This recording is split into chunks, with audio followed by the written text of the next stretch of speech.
Tonight, the Ulster Unionists are hoping to return to the green benches for the first time since 2017. I'll be asking the party leader, Doug Beattie, if there's any realistic chance of that happening. The TUV didn't stand anyone in the last general election. This time it's running in 13 constituencies. Unlucky for some. I'll be asking the party leader, Jim Allister, how he avoids splitting the Unionist vote in key constituencies on July the 4th. And we'll have analysis aplenty from the Belfast Telegraph's Suzanne Breen and Slugger O'Toole's David McCann.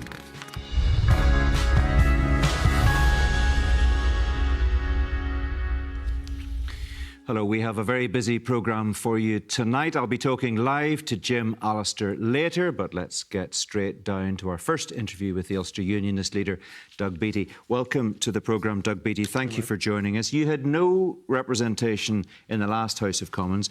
Where are you competitive this time, apart from maybe South Antrim? Well, look, I think we're in the hunt in a number of constituencies right across Northern Ireland. I think we're in the hunt certainly in South Antrim. I think we're in the hunt in Fermanagh and South Tyrone. I know that it's difficult. The boundary does change it slightly, but I think we're in the hunt there. I think that Lagan Valley is a three-way split. I think we're really up for that as well. I think Robbie Butler is really putting the yards in. And of course, I think North Down is looking for change. So I think we're in a hunt. There's four constituencies I think we're genuinely in the hunt in. 4 out of 16. Well, yes, that's four that we're looking at and really You're running targeting. 16 candidates in the 18 constituencies, unless you've any surprises within the next 24 hours. Yeah, we'll be running 17. Will you? Yes, we will. So is that last one North Belfast? No, it's not. That we haven't announced for South Down yet, so South Down has to be announced, and that'll be us up to 17, and we'll not be running in North Belfast. OK, why not? Well, I guess there's a number of reasons, Mark, and to be perfectly honest, we don't have an association in North Belfast. Resources are scarce, people are scarce, difficult to get that resource in place, and the vast majority of the people in that neck of the woods on the other side of the boundary in South Antrim. So we've put our resources into South Antrim, and we'll not be running in North Belfast. You used to have, and you had a great fanfare about this, a North Belfast constituency representative in Julianne Corr-Johnson. You even opened up a constituency office for her. What went wrong there? Well, she didn't get elected, is the answer, and we haven't managed to rekindle the association in North Belfast, and that's just a fact. It's a pretty damning indictment of the state of the party, isn't it? Well, not really. I mean, it happens. I mean, we're running in 17 seats. Sinn Féin's running in 14. The DUP's running in 16 seats. I don't know why it's a damning indictment on us. It's but we're running in some people might smell a bit of a pact, of course. They might say, well, the DUP have stood aside in Fermanagh, South Tyrone. Was there some kind of quiet little agreement reached where DUP would stand aside and allow you to have free run in Fermanagh, South Tyrone, and you'd stand aside in North Belfast to help the chances of the DUP candidate there?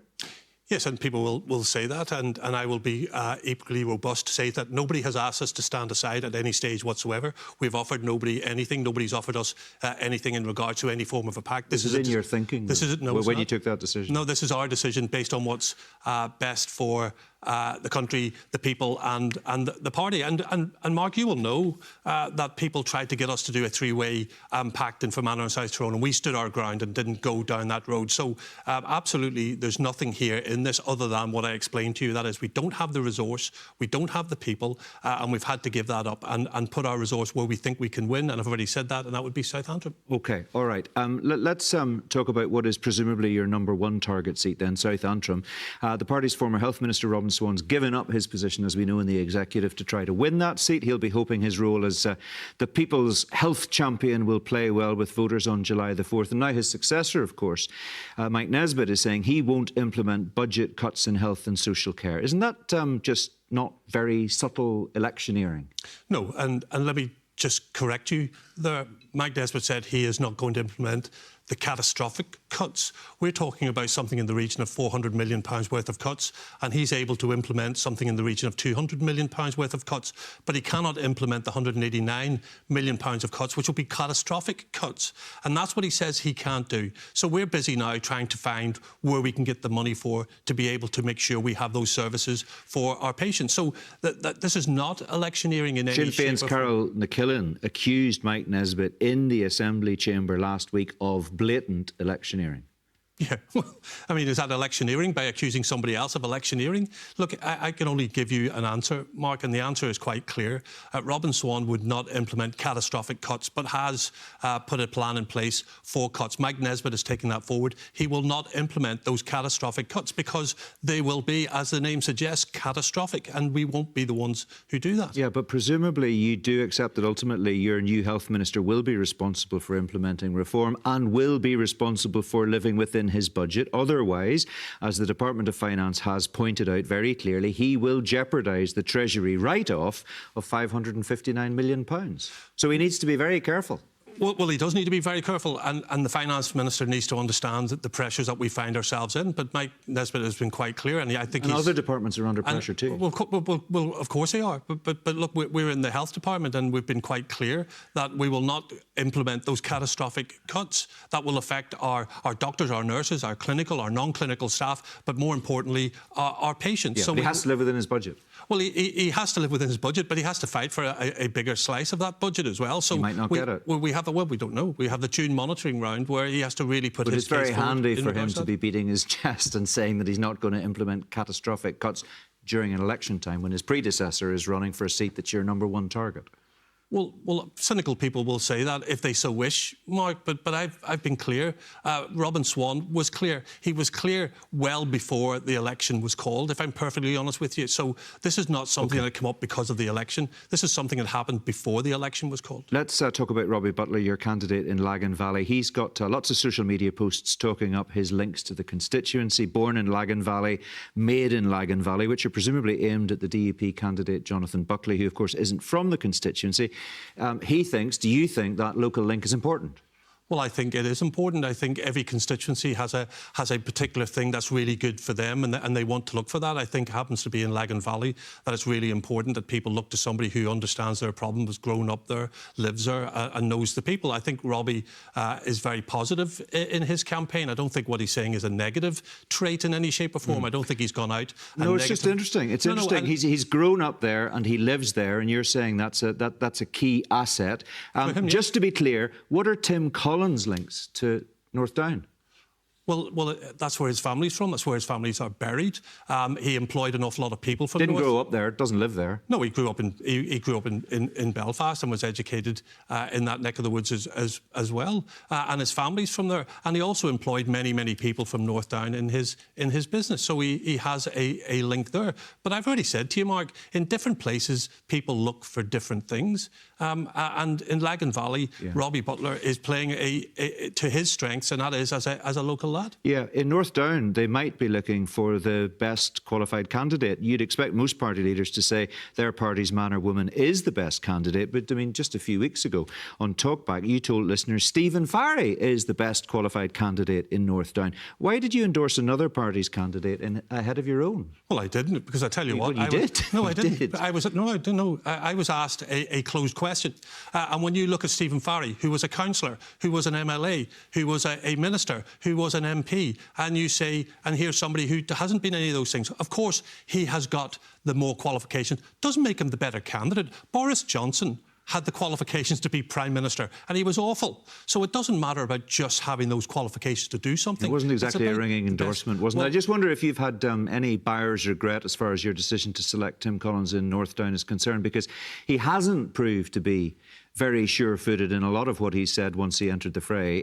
He told the newsletter people are unlikely to vote for United Ireland because it would mean losing disability living allowance, which was phased out for over 16s back in 2017, 7 years ago. He went on to say the Republic has been completely overwhelmed by the mass tide of immigration. The faces of our whole societies are changing, he said, and we see that in Germany, France, Italy, Great Britain, and it will come to Northern Ireland. Are you comfortable with those views? Well, look, I think I've addressed them. I think Tim's addressed them as well, to be perfectly honest with you. That interview was taken, I think, about 2 or 3 weeks after he had joined the party. I mean, these are It's what he thought 2 or 3 weeks after he joined the party. This was not as per the party line, and he gave those views. It's what the candidate thought. And it's what the candidate said. Of course, it's what the candidate thought, and it's what the candidate said. And he's been. Does he still think it? Just out of curiosity. No, he moves. Has he been told not to think it now? Well, you can't tell people not to think it, but people still move to what your policy. If you can't tell people not to think it, does he still think it? Well, I'm not in his head, Mark. All I'm He's saying your to you, candidate. Yes, You think he's in with a chance of winning the seat, and he thinks we're about to be overwhelmed by the mass tide of immigration. Yes, and there's many people who will think certain things. What I'm saying to you now is that Tim Collins understands and adheres to our party policies. That's where he is. The question you asked me is, am I comfortable with Tim Collins as a candidate? Yeah. Yes, absolutely. You are. OK, so that's interesting, because he's all over the Belfast Telegraph today for his comments concerning price gouging by ferry and insurance companies. He was making the point insurance premiums are much higher here than they are across the water in Britain. But he couched it in terms of what he pays to insure his Rolls-Royce Wraith in Canterbury. What did you make of that when you read it?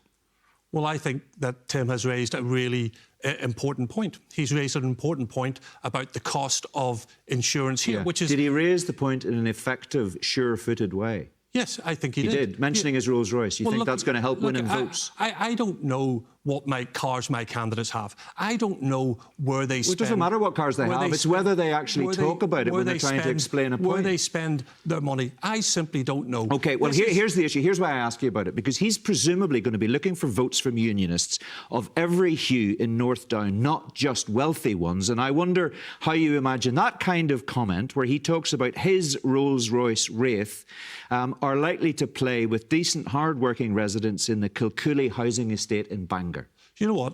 Here's the thing, because everybody will look at these things in the most negative way they possibly can. I think, and honestly to you, Mark, I think you're doing this as well. OK. Here is a local lad done good. That's not what I'm talking about. No, that's not what I'm talking about. He introduced the issue of his Rolls-Royce. Do you know how much a Rolls-Royce Wraith costs? OK, let me tell you.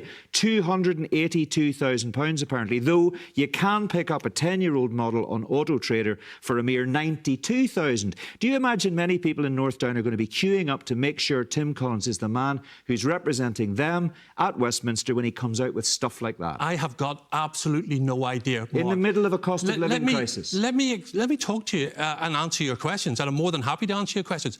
Tim Collins raised a really important issue. He raised an important issue about the cost of car insurance. He raised it in a very clumsy fashion. Do you not concede that? Well, I'll concede that the issue that he's raised is incredibly important, an issue that hasn't been raised by... I'm not asking about that. It may well be a very important issue as far as insurance premiums and ferry costs are concerned. I'm asking about the fact that a man who's looking for votes from unionists in the Kilcooley housing estate in North Down chose, unprovoked, to mention the fact in passing that he drives a Rolls-Royce Wraith, which costs from £282,000 during a cost of living crisis. I couldn't be clearer than that. Is that OK? Well, I don't know and don't particularly care what car my candidates drive. I don't particularly, but I don't care how they spend their money as long as it's legal. I drive a Renault Megane. So what? You know, I don't think it matters. Here is a local lad done good. He left the military with a wife, with 5 kids, with no job, with no money. And he built a business. So he's a local lad done good. Why do people think they have to step on people just because they're trying to do the best they can? Everybody thinks they have to step on them. It's whether or not... He may have built a business. Yes. He may have had a distinguished career in the military. He may indeed be a war hero. The question is... And he may have been good at all of that. The question is he going to be any good if he gets elected as an MP? That's what we're talking about. Yes, and as I've tried to answer you on a number of occasions, Mark, the issue that he was raising, the issue of car insurance, is incredibly important to people here in Northern Ireland, car owners and car users. And it hasn't been mentioned before. The MP for North Down hasn't mentioned it in the last 5 years. And Tim Collins is grasping it, saying, when I'm the MP, I will take this to Westminster and try and deal with the issue of the cost of car insurance in Northern Ireland compared to the rest of the United Kingdom. OK, well, I don't think this election is going to be about the cost of car insurance. Can I ask you about Fermanagh South Tyrone? We touched on it briefly. You faced down the DUP and TUV's calls for non-party United Unionist candidate in Fermanagh South Tyrone. Now a big responsibility on your shoulders to deliver, and we know Sinn Féin has brought in a big-name candidate in Pat Cullen. Can your candidate, Diana Armstrong, win that seat? Yes, of course. Because Tom Elliott, who was a big-name candidate in 2019, lost to Michelle Gildernew by 57 votes. Yes, by 57 votes. Yeah. And he was a much better known politician than Diana Armstrong, with respect. Well, of course, but Diana Armstrong is a candidate who, has worked with the European Commission, speaks 4 languages, has set up her own business, who has been a councillor for quite a number of years now, who knows the people, knows the place, and will get out amongst them. She will work to be elected. Yeah. Now, in many ways, I've got to say, Mark, in many ways it's about getting the vote out. That's a reality. She's going to need DUP votes, isn't she? So what is your message to people watching this interview tonight who are voters in Fermanagh South Tyrone? Is it to turn out and vote for that Ulster Unionist candidate? And is the message also in North Belfast that you'd like your voters there to support the DUP candidate? Is that you're not a pact, but an informal understanding, let's say, I'll scratch your back, you scratch my back kind of arrangement? There's no scratching anybody's back. So in Fermanagh and South Tyrone, it's quite clear. If you're a unionist, if you're pro-union, or you simply want your representative to turn up the Westminster to represent you, then the person that you should be thinking about voting for is Diana Armstrong. In North Belfast, I know for a fact that the vast majority of people in North Belfast want their representative to go to Westminster. Yeah. So they should vote for somebody who's going to go to Westminster. So that's a clear message. So Ulster Unionists in North Belfast should vote for Philip Brett? No, because you're asking me to endorse another political party, and I'm not. Of course I am. No, well, I'm not. So I'm sitting here not endorsing any... Why are you agnostic on that? If you just said what you've said, you want a candidate to go there who's going to represent the people, and the Sinn Féin candidate, John Finucane, won't if he's returned as the MP, then presumably the logical thing for you to say is, look, Philip Brett's the person most likely to do that. Well, it's not my job to endorse another political party. But if you're asking me about Philip Brett, I'll be absolutely clear. I think Philip Brett is a good MLA. I think Philip Brett is a great constituency Would he be worker. a good MP? I think Philip Brett would be a good MP. You do think he would be a good MP? That sounds like an endorsement. Well, it's not an endorsement. I've just told you I'm not going to endorse another political party, but I'm telling you now what I would do. OK.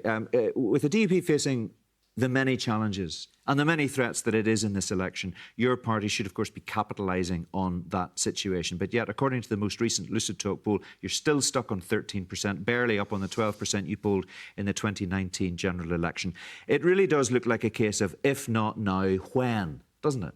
Yeah, I think we have to work. I think we have to get success. I think that's a fair analysis. I've already said that. So if you don't win a seat, it will not be a successful campaign. Is it as simple as that? Can we boil it down to that? Will you go on the record saying that? Well, if we... It'll be a failure if you don't go back with the seat. If we don't return to Westminster after this election, of course it's not a success. How would it be a success if we don't return? But I've already said at the very start of this, Mark, we're in the hunt at least 4 seats. I genuinely believe we're in the hunt in 4 seats, and I think we can. Maybe you're still in that shrink to grow phrase that Mike Nesbitt, one of your predecessors, talked about over a decade ago. No, that was actually me that said that. Well, no, he said it too. And I said it. And you know what? This election could be the grow. So that's what we're aiming for. So I can't keep saying this. If I'm saying to you that I'm in the hunt and I think we could win in up to 4 seats, then why not say that? Why not be ambitious? And I am ambitious. OK, all right, we need to leave it there. We're out of time. Doug Beattie, appreciate your time very much indeed. Thanks for joining us tonight. Let's get some reaction to that with my guests, Suzanne Breen from the Belfast Telegraph and David McCann from Slugger O'Toole. You've both been listening very carefully to what Doug Beattie had to say for himself on the programme tonight. Suzanne, the Beattie bounce, I'm sure you remember that. It seems to have flatlined with the electorate recently. Do you think it could come back again? Doug Beattie says he's ambitious. There's a chance to win a couple of seats here. Well, look, there's a lot of pressure on Gavin Robinson coming into this election to save DUP seats, including his own. But there is also a lot of responsibility on Doug Beattie's shoulders. We heard before from him when he assumed the leadership, shrink to grow. The shrinking is done. He needs to grow now. He has been leader for 3 years. The party has not seen electoral success under him, and I think it's time for him to deliver, and that means MPs being elected to the House of Commons. I think the best chance is probably Robin Swan in South Antrim. I definitely don't think the UUP is going to get 4 seats. MP seats are no magic bullet for any party. We've seen that with the SDLP, but Doug really does have to start moving the dial in a positive direction for his party. He has critics there, and those voices of criticism will grow if the UUP doesn't return MPs. But he could turn out to be a lucky general, couldn't he, just to continue with the military metaphor, and he could bag a couple of seats here. Yeah, I mean, And that would transform potentially the fortunes of the party. Yeah, and look, the TUV has entered the race in South Antrim, and again, that actually proved critical in 2015 when the Ulster Unionists won that seat back then. So look, so the odds there for Robin Swan are probably looking up. For Man of South Tyrone, Doug's right about boundaries working against the party down there. But in terms of the 4 seats, look, the UUP haven't won more than 2 seats in the House of Commons since 2001, so it is a really tall order. What do you make about Doug Beattie's refusal to say anything critical of Tim Collins? That's my interpretation of it. Tell me if I'm wrong. In terms of what he said in your paper today, he said it in Belfast Telegraph podcast. It's all over your paper today in a double-page spread. Doug Beattie seems to be suggesting he doesn't see anything wrong with Tim Collins referencing the fact, unprovoked, that he happens to drive a car that's worth something in the region of £300,000. Well, there are plenty in the UUP who don't feel like that, and we're not particularly pleased with what Tim Collins said today. He was Doug Beattie's commanding officer, and I think there's a lot of loyalty there. Look, Northdown is an affluent, leafy place in parts, but there are also huge working class estates. There are people struggling like the rest of us. Alex Easton drives a Renault, Stephen Farry drives a Skoda, and I think Tim Collins, delivered ammunition to them in their campaign to win that seat. Was that interview a bit of a car crash, to continue the metaphor? Well, it seems like nearly every interview Tim Collins does turns out to be some sort of car crash, and I think it really does cast out. If you're trying to really pitch that you have that you're the unionist and not Alex Easton, Tim Collins really hasn't displayed it so far in the campaign, because interview after interview there seems to be something that comes up that seems to hurt his campaign. What about this idea of a pact? He wasn't entertaining it at all, Doug Beattie, in that interview. But there will be people who would look at what's happening in Fermanagh, South Tyrone and North Belfast, and he's just confirmed for us tonight there will not be an Ulster Unionist candidate in North Belfast, and they will see something that isn't maybe a pact, but that is a private understanding. Yeah, look, the UUP, I think, did kind of face down the DUP in Fermanagh and South Tyrone by insisting that Diana Armstrong would run. I was interested in Doug Beattie's effective endorsement of Philip Brett in North Belfast. Yes, which he said wasn't an endorsement. Yeah, and Philip Brett is somebody that I know a lot of UUP people actually like. A lot of the more religious fundamentalist people in the DUP they're uncomfortable with, but they do like Philip Brett. And, you can almost picture Philip Brett in the Ulster Unionist Party, so there is a logic to what Doug Beattie said from his point of view. OK, need to leave it there. Thank you both very much indeed. We'll chat to you again a little bit later. I should point out, by the way, that there'll be a full list of candidates standing in the general election on the BBC News NI website once nominations close tomorrow. Now it is time for our second interview of the night. The TUV's Jim Allister has joined me, I'm pleased to say. Welcome to the programme, Mr Allister. Good to see you as always. What does a win look like for the TUV in this election? How should we judge the success or otherwise of your party's performance come July the 5th?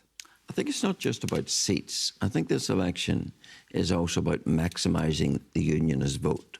And part of the problem for unionism is that with a campaign which is going on to try and big up the idea of a border poll, unionists need to vote, but to get them to vote, they all need to have a candidate to vote for.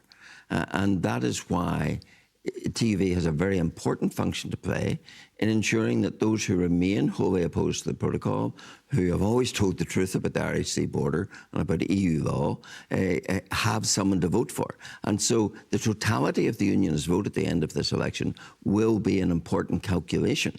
And if TV was not in this field, then the overall unionist vote would be down by tens of thousands. So, and that would be disastrous in terms of the ongoing debate about whether or not there ever should be a border poll. So maximising the unionist vote is important, as well as seeking to win seats, but ensuring that that vote is up, unionism vote is up, not down, is a very important component. OK, well, we'll come back to getting the unionist vote up in a moment or two, if you don't mind. But you did say there in your opening comments this is not necessarily about winning seats. Presumably, that is because you do not expect to win any seats. No, so that's far, not true. Well, so far you've never managed to elect a second MLA in a 90-member assembly. You've 9 councillors out of 462 across Northern Ireland. You're running in North Antrim, where the DUP incumbent had a majority of 12,700 in 2019. You are easily your party's biggest vote getter, but I haven't heard a single person suggesting you're likely to take the seat from Ian Paisley? Well, let's see. Unless you think you will. Well, let's see. I'm certainly giving the people that opportunity. And I think there is a great debate within unionism, quite rightly, because when you have the DUP telling you in February that the REC border is gone, EU law is gone, our place is restored in the United Kingdom, and then a few months later they have to tell you, no, that wasn't right. I think that is an issue of trust, and I think many people will say, fool me once, shame on you, fool me twice, shame on me. Okay, well, I think, you know, to say to someone, we misled you in February, but you should vote for us in July, isn't a great recommendation. And I think TUV's consistent stand in contrast to that will bear fruit. And I must say to you, in North Antrim, when you look at the Assembly election, the difference was a couple of thousand votes. When you look at the local government election, it was a couple of thousand votes. And now that the DUP has lost the trust of so many unionists because of their flip-flopping on the most important issue of our generation, the dismantling of the union by the protocol, I think the DUP will struggle to sustain their vote. Well, we'll see. As you say, we will see. Time will tell. I want to examine that notion of consistency as you've just described it a little bit more, if you don't mind. Let's just talk about your party's election strategy, because I think on the face of it, some people find it a bit confusing. Back in March on Talkback, your deputy leader, Ron McDowell, was telling listeners, and I quote, every single person in Northern Ireland should have the opportunity to vote for a TUV reform, anti-protocol, anti-Windsor framework candidate. Presumably that's why you're running in places like East Belfast and Lagan Valley, for example, to give unionist voters who disagree with the DUP's approach a chance to support a TUV candidate. Is that it in a nutshell? Do I understand that? Yes, it's important to maximise the unionist vote, and you cannot expect TUV voters who fundamentally disagree with the DUP's flip-flopping on the protocol and going back into Stormont with an REC border and EU law, you cannot expect them to vote if there's no one to vote for. Except that in Upper Ban, you're not running a candidate, and you're asking people to vote for the DUP candidate who is a member of a party that your deputy says isn't even a unionist party, and you've just said you have to oppose in all those other constituencies. So I'm sorry, that isn't very consistent. Sorry, Mark. We also said at the beginning of this year that we were not in the business of making it easy for Sinn Féin to win seats. Of all the unionist-held seats, the one seat that could go wrong in terms of being won by Sinn Féin is Upper Ban. And it was a very difficult decision for my party. So it's a sectarian headcount? No, it's about maximising unionists, making sure Upper Ban has a representative, not an absentee. And, you know, that's what democracy should be about. So in Upper Ban, a very difficult decision, but made on very fine margins. And if Carmel Lockhart is returned, she will be able to thank in part, not exclusively, but in part, TV voters, and I trust you won't forget that. OK, what about places like East Belfast and Lagan Valley then, where there is a distinct possibility, whether you like it or not, and I know you don't like this language, the TUV's appearance on the ballot paper could shred or split the unionist vote and allow the Alliance Party to win those seats, and you have described the Alliance Party as crypto-nationalists. So that would be on your head if it happened, wouldn't it? Look, of course it would. Let's analyse. Who are the dividers of unionism? There was a point... The TUV would be the dividers of unionism in those scenarios. No, Mark. There was a point when all the unionist parties agreed a common position on the protocol. It was the joint unionist declaration of the 20th of September 2021 when we all signed up an unalterable position of rejection of the protocol, its machinations and its structures. Now, that's still where I stand. The people who have divided unionism were first the Ulster Unionists who shredded that, and then the DUP who disavowed that. So I still stand where unionism stood united. It is those who have departed from that position who are the dividers of unionism. But it is the case, is it not, potentially to a lot of people watching this interview tonight, that the TUV does not have what will be to them a coherent strategy for the seats that you are fighting. In fact, your party's position on where it's standing candidates is riddled with inconsistency. No, it's not riddled with inconsistency. We're standing in 14 constituencies. We've indicated early on about North Down. We've indicated about Fermanagh and South Tyrone with this particular tradition and history. But you're changing, you're moving the goalposts depending on which constituency it is. You told me at the start of this interview it's absolutely essential for unionists to have an opportunity to come out and vote against the protocol and to indicate their displeasure with the DUP. But an upper ban, you want them to vote for the No, we are giving DUP. as many unionists as possible the opportunity to record their vote for the policies of TUV against rolling over on the protocol. Okay, here it is in a nutshell. I would love to give 18 every constituency that opportunity, but that's not practically possible. Yeah, Take but Foyle, you're where prepared we to don't take the even risk. have an You're prepared organisation. to take the risk in places like East Belfast and Lagan Valley, where there are very strong alliance candidates who may. Well, this is it in a nutshell. Okay, in East Belfast, just bear me out. Mistake. Okay, you make the fundamental mistake. But no seat belongs to any no, party. I know no seat All belongs seats to are anybody. empty. But if you go on past performance, they are the people's. They are the people's seats. Well, you don't need to tell me that. I know that. It sounds as if listening to you, we don't need an election. No, not at all. You can call the election. You know who's going to win all the seats. Not at all. Forget about the people. Not at That's all. not my attitude to politics. Do you just ignore what happened in the past and not worry about that whatsoever? Listen, here it is in a nutshell. In East Belfast and Lagan Valley, you're offering unionists a choice, and you're not bothered about splitting the unionist vote to the point that you're prepared to risk alliance victories in both. But you're so concerned about unionists missing out in North Down, Upper Bann and Fermanagh South Tyrone, you've stepped aside to support the very unionists you are opposing elsewhere. And that, and people will see it for what it is completely incoherent and inconsistent. No, I don't think it is. I think it's something that's attended by a degree of realism, maybe cautious realism even would be the phrase. But let's be very clear. People in the greater number of seats have the opportunity to vote emphatically against the protocol, which is dismantling our union, which has now got us in a position where under the customs code of the EU, to which we're subject, everybody knows your position on GB this. is a foreign country. Okay, so we know your Even position on this. we've You've made it very clear in recent Even this months. week, we've heard that EU law is so all-reaching that it's going to ban smoky bacon. I don't potato think crisps. that's actually the case. I think you've made a lot out of that, but I don't think the EU has actually said it's going to. I don't think it said it's going to ban. It's going to ban the use of smoked flavourings in crisps in 2 years' time. And some people might think that's a big deal, and some people might not be too bothered about it.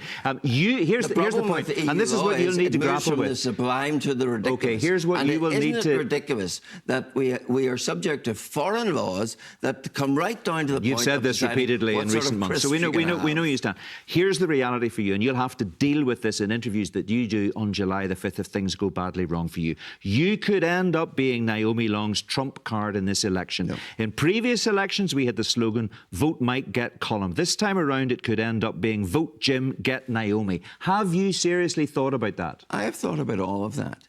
But the corollary of that, Mark, which you don't seem to want to think about, is that you seem to think that people who are appalled by the DUP's somersaulting in the protocol, first against it, then for it, now we don't know what, should nonetheless vote for them. Yeah. Well, I can put these points to Gavin Robinson in 2 weeks' time. How do you think that would be acclaimed? Okay. Wouldn't the DUP say, what a ringing endorsement of our sellout safeguarding the union deal? Well, I'm not going to give them that endorsement. Well, we'll see what the DUP say if Alliance take those 2 seats, and I suspect they'll have a lot to say about the role that the TUV... Well, I'll not be happy or unhappy. I'm asking questions, and you know that. You are in a partnership with Reform UK, which is now being led by Nigel Farage. Yep. You're putting the Reform name, as I understand it, alongside TUV on every ballot paper. That's right, yes? Not on every ballot paper, on our promotional on your promotion material. Yeah. Okay. Yeah. Are you at all concerned that voters might be put off voting for a Farage-led party, the man who knows so little about this place? He was conned into recording pro-IRA messages for £87. He was conned into doing it. For £87. He was conned into doing it. He was so stupid that he didn't know what he was saying. Well, I don't think people would come to agree with you that Nigel Farage is stupid. On that issue? He was so ill-informed. Nigel Farage is a leading national politician who doesn't seem to know very much. He doesn't seem to know very much about the history of this place. Who has, to his credit, speaking for millions of people across the United Kingdom. Yeah. And I think Nigel Farage... And you know exactly what he said in some of those messages. Is an asset. Okay. Is an asset when people see some of the messages that are now doing the rounds on social media? I'm sure if you... It was deeply embarrassing, wasn't it? Of course it was embarrassing for him. And he's the leader of a party that you're in... is that the best you can do, Mark? Is that the best you can drag up? You don't think that's an issue?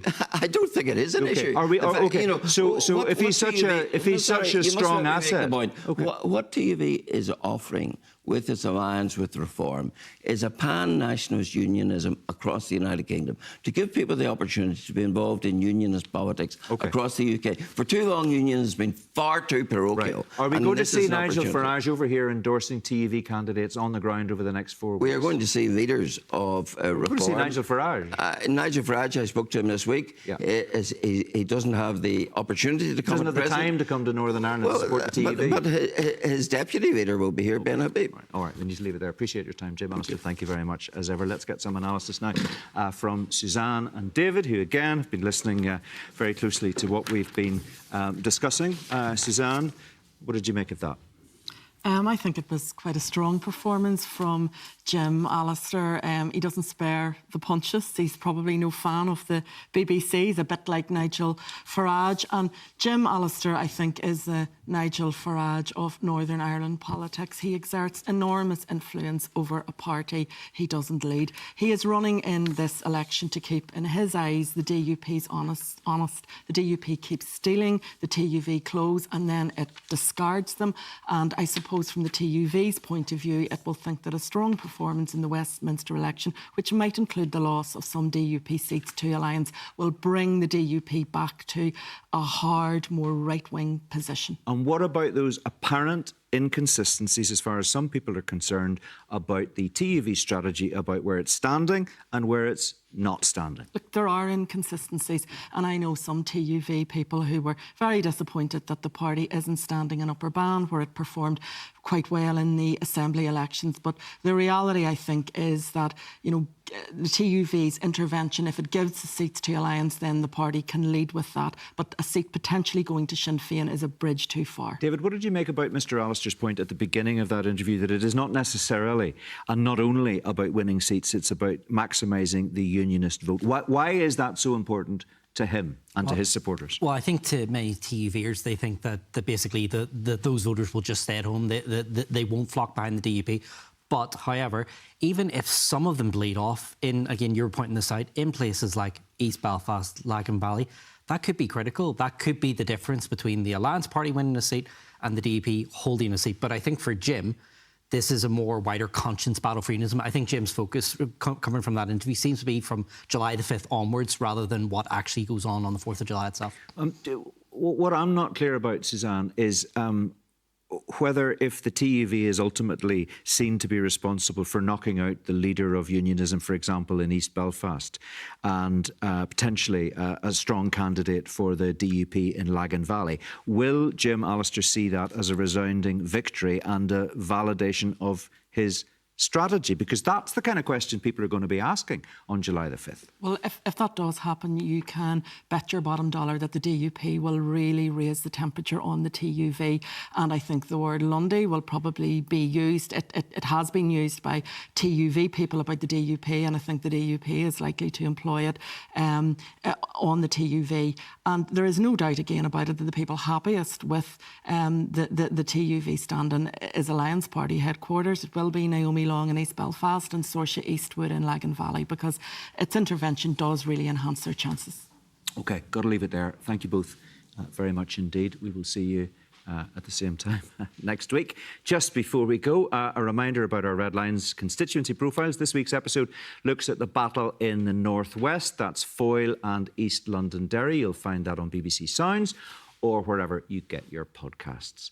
Our leader interviews continue next Thursday, when I'll be joined by the Alliance leader Naomi Long. And of course, all of them, including last week's with the SDLP leader Colm Eastwood, will be available on BBC iPlayer. In the meantime, I'll be back at the weekend with Sunday Politics at the usual time of 10 o'clock on BBC One. For now, though, from everyone in the team, thanks for watching. Good night.